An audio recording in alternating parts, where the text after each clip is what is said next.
the chairman this year of the council, and I'd like to welcome everyone here this evening. We have a very special guest, so please join me in welcoming Ambassador Dennis Ross.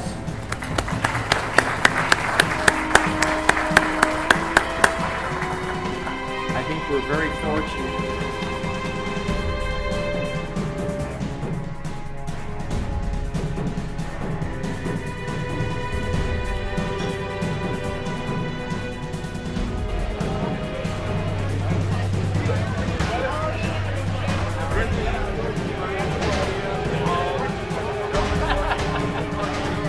Hello and welcome to the Orange County Crosstalk Show. I'm Alex Bolourchi. I'm here tonight at beautiful Westin Hotel, and the Ward of the Council of Orange County has a special event, and Ambassador Dennis Ross is going to be a keynote speaker, and his topic is, does the Trump administration have a Middle East policy?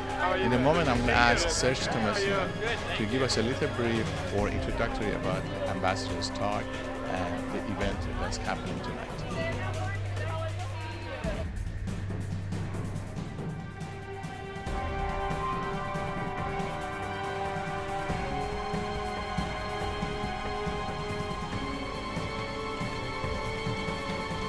Thank you, Alex.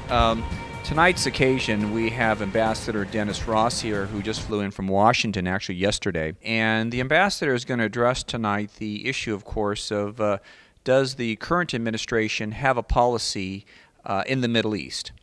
And I suspect then that Ambassador Ross will also delve into his own background and experience as serving as a chief U.S. negotiator between the Palestinians and the Israelis, as well as the Israelis and the Syrians.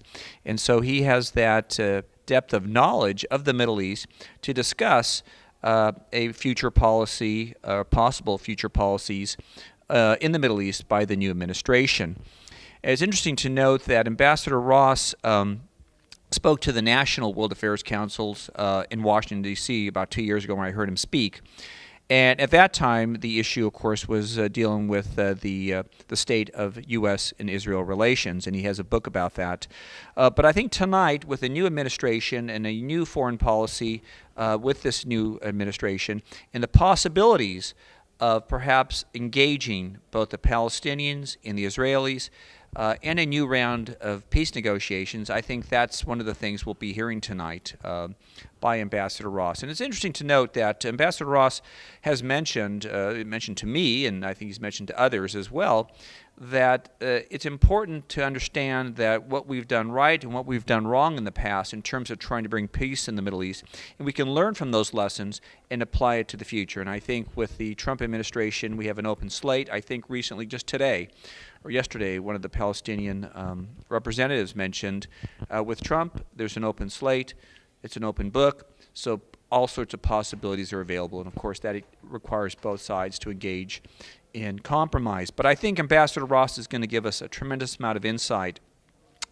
on the U.S. involvement in the peace negotiations in the Middle East, both as an academic, as a policymaker, but also someone who was directly involved in the negotiations in Camp David II, the Hebron Accords, in Oslo, where Arafat and at the time Barak, the Prime Minister of Israel, were directly involved. And I think this is just a fortunate treasure that we have him here this evening. Yes, thank you very much. That was a good brief. In fact, I have seen Ambassador Ross on many CNN shows and TV, news. He was very much involved with Middle East, as you mentioned, and he's excellent person to get involved with the Middle East because he knows the area very well. So do you want to make any comment on that one? Well, I think you're right, Alex. I think he has direct participation, direct knowledge of what took place in the negotiations, so he's not speculating. He knows exactly what where the parties were interested in reaching an accord and where the disagreements lie. And I think we can use that knowledge, the U.S. government can use that knowledge of where the breakdown was to build and learn where to fill in that gap. And I think that that's a big part of his talk this evening, where there were some shortcomings, at the same time where positive steps were taken and where we can go in the future. Again, we are looking forward to listen to Ambassador Rice, and after his talk, I'm going to ask you again to give it a little analysis, if possible, if we have time. So that would be great. Watch him. He surprises me and says something completely different when he speaks to us. We'll find out. All right. Thank you very much. Thank you, Alex.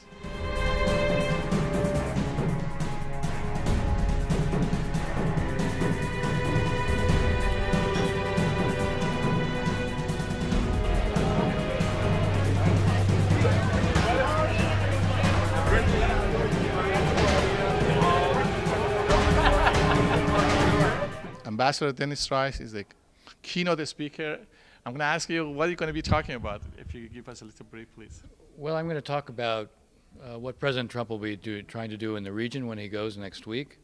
And I'll talk a little bit about what he's going to face and what are some of the potential opportunities that are there, as well as all the difficulties that we are all very much aware of. Now, you want to add something to that? Well, of course, we all know that Ambassador Dennis Ross has a very rich history and involvement in the peace negotiations in the Middle East. And so he brings with him a wealth of knowledge and understanding of the dynamics in the Middle East, including between the Israelis and the Palestinians, as well as the U.S. and Iran. And I assume we'll touch on some of those issues, perhaps, as far as a backdrop to the future. We'll certainly get into that because I think it'll be part of what President Trump is addressing when he goes to the region. There'll be no question that there'll be a focus on Iran for him, just as there'll be a focus on ISIS, but he'll also raise the peace issue as well. Ambassador Ross, you raise a good point that President Trump is about to embark on a trip to the Middle East, and it'll be his first foray overseas to the Middle East. What are your thoughts in terms of the expectations and what might come from this? I think the trip is more a kind of statement or symbol of showing that this president is different than President Obama. President Obama was perceived by Israelis and Arabs alike as withdrawing from the region. Whether that perception was fair or not, they held it. And he was also perceived as looking at Iran as being perhaps part of the solution to the problems of the region as opposed to being a source of the problems in the region. So it created a convergence of views about him. And I think part of President Trump's reason for going, this is after all his first trip abroad, his first trip is to go to Saudi Arabia and then to Israel. Yeah. So that says something about he is not Obama, and he's trying to show that. So I think the trip will be geared towards trying to show there's a lot of support for what we're doing vis-a-vis ISIS, but also trying to mobilize that support, trying to show and reassure those in the region that we will counter the Iranians, their use of Shia militias, but also that there'll be an effort to address the Israeli-Palestinian issue as well. I guess, Ambassador, what's been in the news more recently has been Syria, of course. And we had recently here the former U.S. ambassador to Syria. He said basically the war is over. Assad has won in Syria, and that Iran and Russia and the Assad regime are there to stay. Do you have general thoughts about that? Well, I do think they're there to stay, but I don't think it means that Syria will ever be put back together again. I mean, there's a big difference between Assad surviving and Syria being put back together again. I don't see that at all. I think that we will see Syria partitioned, and I think the recent Russian plan of de-escalation zones is designed to, in a sense, begin to create what amounts to a partitioning, even if it's not admitted, even if it's only de facto. Thank you very much, Ambassador, and also thank you, Alex. Chairperson. I'm looking forward for your presentation, and you. I'm sure we're going to take a lot from your talk. Okay, great. All right, thanks.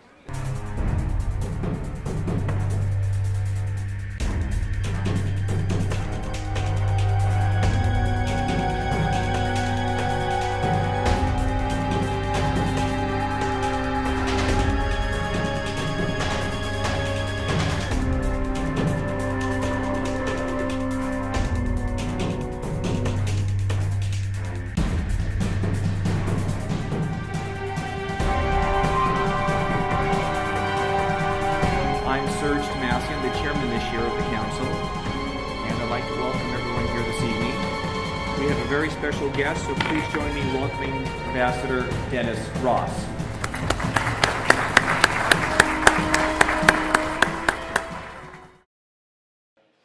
Let me now turn to our keynote speaker, Ambassador Dennis Ross, and I first heard the Ambassador Ross speak to the World Affairs Councils of America, our national conference in Washington. I think it was 2 or 3 years ago.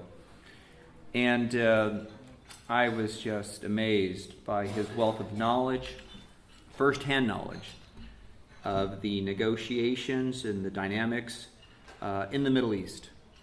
And I think he got a standing ovation when he was done, and it was well deserved. And then he had a book signing, and I have the book, and I have a problem with the title. I forget the title all the time, but the Israeli-U.S. relations, doomed to succeed. Doomed to succeed. The history of U.S. and Israeli relations going back to the I think Eisenhower administration, Truman, 1948. Okay, a little bit before my time, just a little bit. I like to say a lot, but I'd be lying.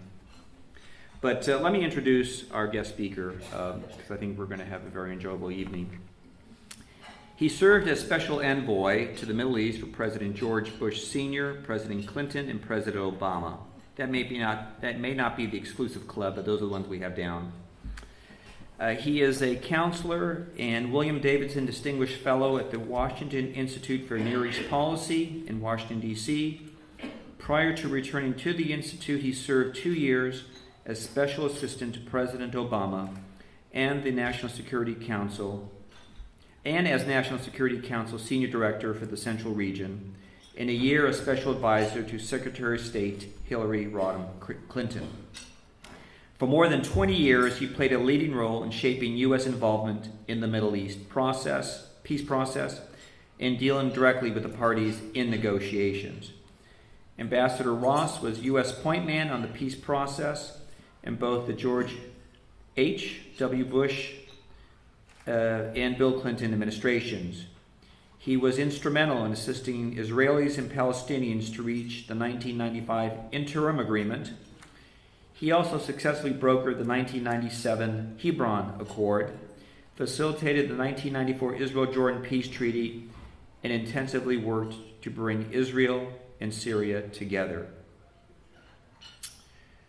Prior to his service as Special Middle East Coordinator under President Clinton, Ambassador Ross served as Director of the State Department's Policy Planning Staff in the first Bush administration and played a prominent role in U.S. policy toward the former Soviet Union, the unification of Germany and its integration into NATO and arms control. It goes on with the 1991 Gulf War Coalition, his service during the Reagan administration. I would say presidents come and go, but it appears that Dennis Ross, in his important role as a facilitator in the peace process, has transcended many administrations. And he has that historical experience and that historical knowledge, and that's why what he has to say tonight, I think, is especially important in view of the dangers, in view of the conflicts that are going right now in the Middle East, the bloodbath we've just seen in Syria, and the potential for more violence that exists there if things are not handled appropriately. And so please join me in welcoming Ambassador Dennis Ross as our guest speaker.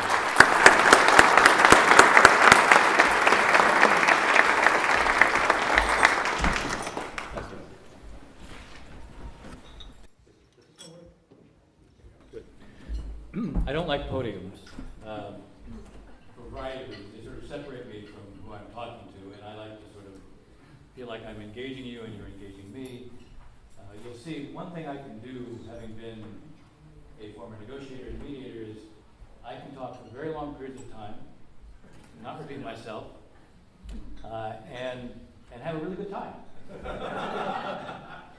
But I'll try to limit what I say tonight, even though it's not so easy to do that, because the scope of what's going on in the Middle East right now. In fact, I have to say to you that I find my task tonight actually easy, because all I have to do is explain the Middle East to you. Imagine if I had to explain just the last week in Washington, D.C. That I would find too difficult. For the Middle East, it's a piece of cake. So let me start in the following way. Somebody asked me when during the cocktail hour, was I prepared to come up and speak now because the news is changing every 15 minutes? And I said, well, I'll decide what I'm going to say when I get up there. And what I'm going to start with is, I want to start by talking about Trump's trip to the Middle East. And then I'm going to, after I sort of lay that out in a kind of overview, I want to create more of a context for you, so you understand what he's dealing with, both in terms of the unprecedented nature of it. And then I'll wrap it up. I'll talk about some of the new assets in the region that actually give a potential to do something differently. And whether or not that's going to be realized, that becomes a question, or at least is something all of us have to watch. All right, so let me start by simply saying, why is he going now?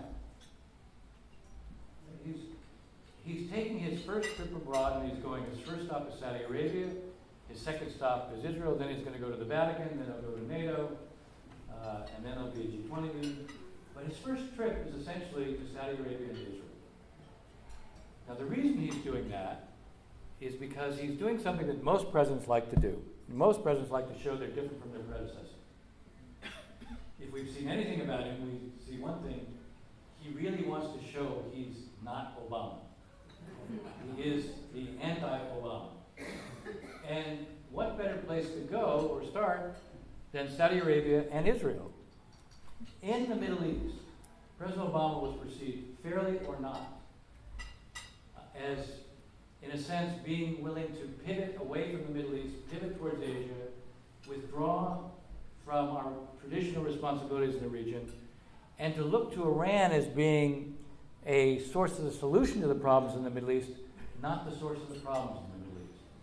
So by going to Saudi Arabia and Israel, he's going to two countries in particular that each looked at Obama as if he was creating a distance from our traditional friends in the region. So he is basically doing, this trip is in some ways the anti-Obama trip. He goes there, he demonstrates, first of all, he meets the Saudi leadership. The Saudis are going to host the 6 leaders of the Gulf Cooperation Council, and then they're going to host a very large number of Sunni, it's worth emphasizing that, Sunni, Arab, and Muslim leaders. And for President Trump, when he's in Saudi Arabia, look, I expect that we will see an emphasis on the bilateral commercial military relationship, investments. I suspect we will also hear very strong rhetoric about what Iran is doing in the region and our readiness to deal with Iran and its use of Shia militias. And I expect we will also hear him make statements about how this convocation of Muslim leaders are coming together, in a sense, to resist ISIS. That would be, I think, the essence of his trip to Saudi Arabia. But the key element here will be a strong anti-Iranian overtone, at least rhetorically. Again, something President Obama, in the second term, not the first term, in the second term, President Obama, because of the pursuit of the nuclear agreement, the Joint Comprehensive Plan of Action, there was a tendency to avoid using provocative language towards the Iranians, and that won't be the case with President Trump's visit. Now, in the case of going to Israel, and the president will go to Israel, and he's going to give a speech in Masada. How many people here know the story of Masada? Okay, so I don't really need to repeat it. All right. It is, I will say this, it is a somewhat unusual place for an American president to give a speech. I mean, people there, after resisting the Romans for a very long period of time, then all committed suicide rather than live as slaves and not be free. But this is symbolic, and part of the trip is designed to create, I would say, a connection with the Israeli public. Again, something that President Obama didn't do. President Obama went and gave a speech in Cairo in June of 2009, but when he gave that speech, he was reaching out to an Arab and Muslim narrative. So he didn't go to Israel, he didn't make an effort to reach out to the Israeli narrative. The Israeli public felt this was coming, the outreach to the Arabs and to the Muslims was coming at Israel's expense. Any American president who actually wants to create movement on the Israeli-Palestinian issue has to create a connection with the Israeli public. If the Israeli public believes that the American president is A, sympathetic, and B, gets the predicament gets the context in which Israel lives, understands the nature of the threats that are faced, then they're much more likely to respond to the president when the president says, this is what I think is necessary for peace.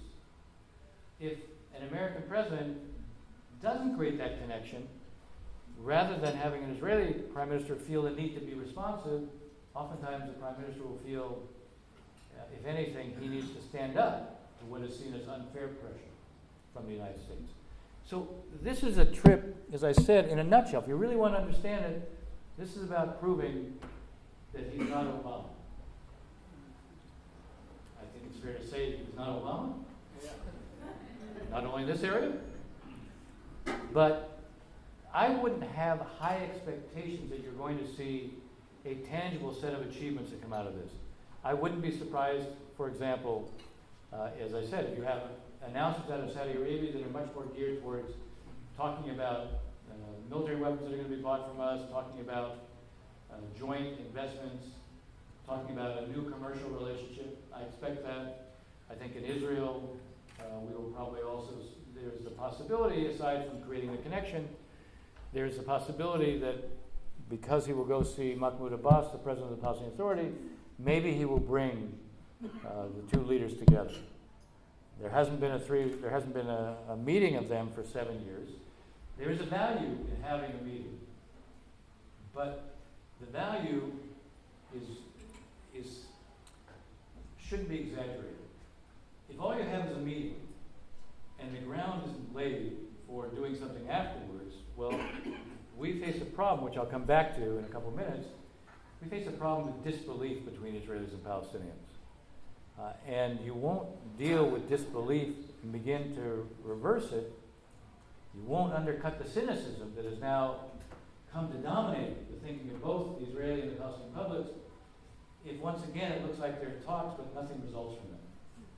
If you're going to launch a new diplomacy, the new diplomacy has to be accompanied by something tangible on the ground. So both sides feel something's different this time. The Oslo process began 24 years ago. So you resume a negotiation, but nothing emerges from it. It deepens the disbelief. And the greatest single threat to two states right now is the disbelief on each side. And so that's the trip. Now what's the larger context? This is a president who is confronting in the Middle East the most daunting situation that any American president has ever faced. In fact, I go farther than that. My argument is no American president is facing or has faced in the Middle East what this president is going to face and is facing now. Now, when I say that, again, having done a book that goes through every administration from Truman to Obama, looks at every single one in terms of what were the major events, what were the key assumptions that drove the policy, how did the policy play out during the course of the life of these administrations. Every administration from Truman to Obama faced at least one major war in the Middle East. The fact that we're energy independent because of shale production means, in the eyes of those in the region, there's a deep-seated fear we will leave. They want us in the region. What has characterized Arab leaders since Truman's time has been their preoccupation with their own security and their own survival. They have seen us as being the key guarantor of their security. They want us in the region. Now it happens, and this is a fact, President Trump genuinely wants to resolve the Israeli-Palestinian issue. He said it's the ultimate deal. Now, by the way, it doesn't make him unique. A lot of different presidents have seen themselves as being the ones who would resolve this. I think the appeal for him is that he will do what others haven't been able to do. Now, it's easy to say it, it's not so easy to do it. But what the Arabs see is that he genuinely wants to do this, that this is a priority for him. So if the way to draw him into the region and to stay is to show they'll do something on the Israeli-Palestinian issue, they'll be prepared to do it. That's what I mean by reverse linkage. They are not doing it because they want to solve the Palestinian issue. They're doing it because this is the way to bring him into the region. Now, it doesn't mean this is a get-out-of-jail-free card. It doesn't mean, boy, the Arabs will come and solve it for us. They will still require that they are able to produce for the Palestinians what the Palestinians can't produce for themselves. So it means you still have to produce a state for the Palestinians, but their role in doing this, given the circumstances, given the need for a cover for the Palestinians, given the need for a cover for the Israelis, this is an asset that we really haven't had. I can tell you, when we were at Camp David in the summer of 2000, when Arafat wasn't budging on any issue, and President Clinton called, first he called the King of Saudi Arabia, then he called Mubarak, then he called the King of Jordan, asking for them to push on Arafat, and none of them would. They, in a sense, their position historically has been once also began, whatever the Palestinians can accept. Well, now, we need them to play a different role. We need them to provide cover. We need them to be prepared to reach out to the Israelis in public. And we need them to be prepared to impress on the Palestinians that what we call compromise. What's the essence of compromise? Mutual adjustment is going to be required. Both sides are going to have to make hard decisions. That's a truism. One of the ways to move this forward, and then I'll end because I'm proving my point that I can speak for long periods of time and not repeat myself. One of the things that you always hear said, and it's a truism, both sides have to make hard decisions. The problem is, if you want to get this started, each of them have to make some hard decisions now. If I were in President Trump's shoes, one of the things I would be asking, I'd be asking something from each of the parties on this trip. With the Israelis, I would ask them to build only in the blocks, the settlement blocks. The blocks, the concept of settlement blocks and swaps is something we came up with in the year 2000 before we went to Camp David. What settlement blocks represent is an area of 4 to 5% closest to the green line, the June 467 lines, 4 to 5% in the West Bank that are close to that, and you have almost 80% of all the settlers live on 4 to 5% of the West Bank. So the concept we came up with was to accommodate the vast majority of the settlers, have settlement blocks, and then compensate the Palestinians with territory from what is Israel. That's what's known as settlement blocks and territorial swaps. I would ask, and I would put this in my pocket, but I would ask the Prime Minister, commit to building only in the blocks. Because if you build only in the blocks, it means that your settlement building is consistent with a two-state outcome. If you build outside the blocks, well then you're not consistent with a two-state outcome. With the Palestinians, I would ask, it's time for the Palestinians to stop providing $300 million a year to the Martyrs Foundation. The Martyrs Foundation is basically a foundation that was created when pressure was put on the Palestinian Authority not to spend that money directly to the families of those who are in jail or have been killed for trying to kill Israelis. Unfortunately, the way it works now, if you're in jail for a longer period of time because you've actually committed more severe terrorist acts, then your family gets more money. If you're going to rationalize the idea of peace, this is not the way to do it. It has to stop. And with the Arabs, I would say it's time for them to acknowledge something explicitly. You know, I was asked over dinner about the issue of moving the Jerusalem embassy. One of the things that really hasn't been acknowledged, West Jerusalem is part of Israel and will always be part of Israel. And there's nobody who questions whether West Jerusalem is part of Israel. Going back to the original Camp David and then the Oslo process, the final status of Jerusalem is one of the permanent status issues to be negotiated and resolved. That's the final status of the whole city. But nobody's questioning the future status of West Jerusalem.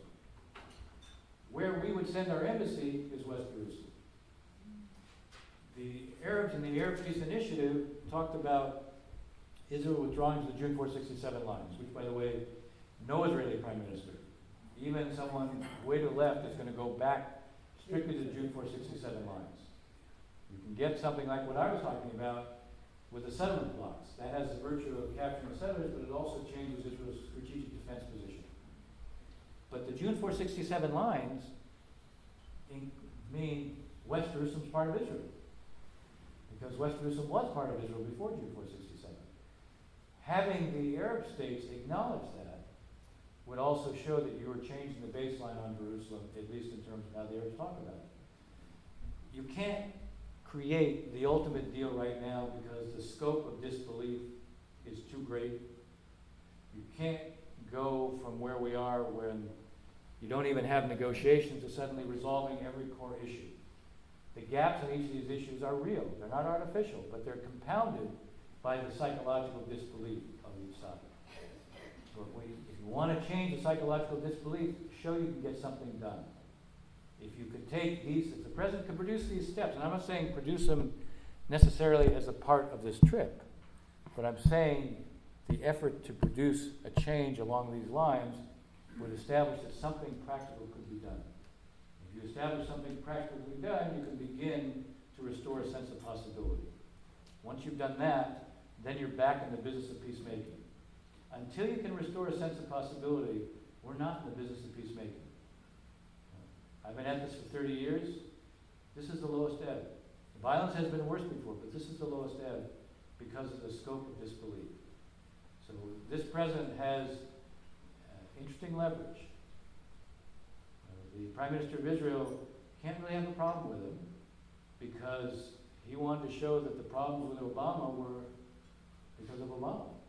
So you can't really have a problem with this guy unless it looks like you're the problem. And Abu Mazen isn't relevant unless he makes him relevant. None of the Arab leaders were seeing Abu Mazen, Abbas, until President Trump invited him to come to Washington. Then suddenly, President Sisi and King Abdullah wanted to see him. And the Arab, because they want us in the region. So with all the difficulties that I outlined, there is also an opportunity. And what you see when I describe it this way is, you see why for 30 years I keep plugging away at it. Thank you.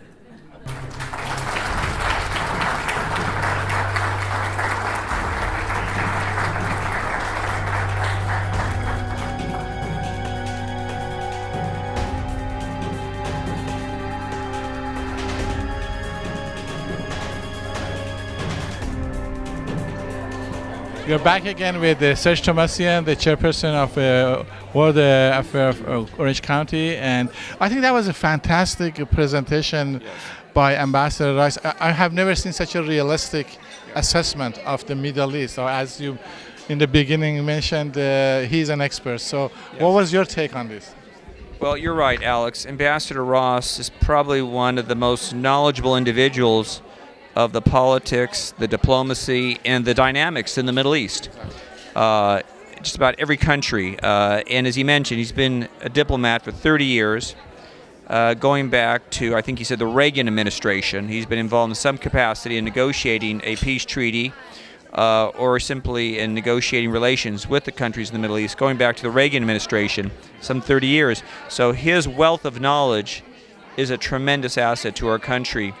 And his understanding of the dynamics in these countries, the politics, and the interaction between the countries and the interest between them, I think, was what we heard tonight. And I think one of the things I took away from this was the formidable challenges that the Trump administration faces now in the Middle East with the amount of chaos and violence and disruption and unrest. And so he went through each specific area and saying, these are the issues that he has to deal with. And he said this, and the caveat was that every administration has had a major war in the Middle East, and yet this is the most challenging time that he's encountered. And I think his analysis is correct. And I think, and I thought it was really interesting when he zeroed in on the Palestinian-Israeli issues in terms of what is necessary to try to bring them together. The sacrifices. Every president tried that, and they never been successful. So I think right. He mentioned maybe Trump would be somehow successful. Yeah, he thinks Trump's starting anew, but he also said creating a baseline of understanding, incrementally working up toward the ultimate goal. We don't go from 0 to 100. I think, in one easy step or two easy steps. I think he's saying create a baseline of trust and understanding. And he's saying that divide is so great right now because there's a lack of trust, lack of confidence. And until that's restored on a gradual basis, the ultimate goal of a peace negotiated treaty between the Palestinians and the Israelis is not very likely at this point. You know, there were a number of questions that was very interesting.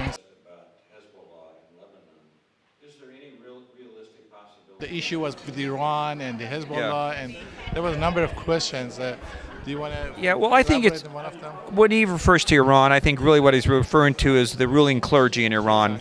It's not the Iranian people. It's the ruling clergy that control the military and political apparatus in Iran. And I think what's significant is that is the clergy and the control they have over Hezbollah used as a proxy in Syria. Because as he said, the Syrian army is too small to fight the anti-Assad forces, so they need the militias, and that's where Iran has solicited the help of Hezbollah. What do you say, the billions of dollars to ever restore Syria to where it once was, and he just, I think he was very pessimistic about Syria and Iraq in terms of ever being restored as a unified country. I think He pointed to four of them. yes, Libya and Syria and I think he said Yemen too Yemen, would be yes, divided exactly. because of the proxy war there. But I think this is one of the important things in his questions and the answers he gave is that the great vacuum created in the Middle East the last 8 years by the U.S. retraction in the Middle East has created a vacuum and given the Russians and others an opportunity, Putin in particular, to fill that vacuum, and their intent aren't so as benevolent as the American interests and other interests. And so it's brought in the worst characters. And we see that with the bloodshed that the Russians have allowed Assad to engage in. One thing I really noticed, Dennis Rice, Ambassador Rice, is so humble. I mean, it seems to me he was very down to earth, very approachable. What were you thinking? I mean, this man with the heavy weight that he has in the Middle East. I mean, looking at this, wow. Well, he said something interesting. He said that he felt the weight when he dealt with, he said the leaders in the Middle East, and I'm sure referring to Arafat and to Barak and to Shimon Peres, rather, and some of the other Israeli leaders. I think what he said was they carry the weight of the culture and the history on their shoulders. So when they're making decisions, these country leaders, they feel they're carrying tradition, history, mythology. The whole package, and so to get them to change their position or to compromise, it's asking a lot of these individuals. And they're carrying a tremendous burden. And that's why we see such incremental, if any, movement sometimes in these peace negotiations. Again, that was one of the wonderful programs by World Affairs Council of Orange County. And as we talked before, join the World Affairs Council of Orange County, and really we have top-notch speakers. We have the top speakers, ambassadors, and diplomats and world leaders. And, you know, we are a diverse organization. We invite people to engage, and our mission is to educate and inform on world affairs. So thank you very much.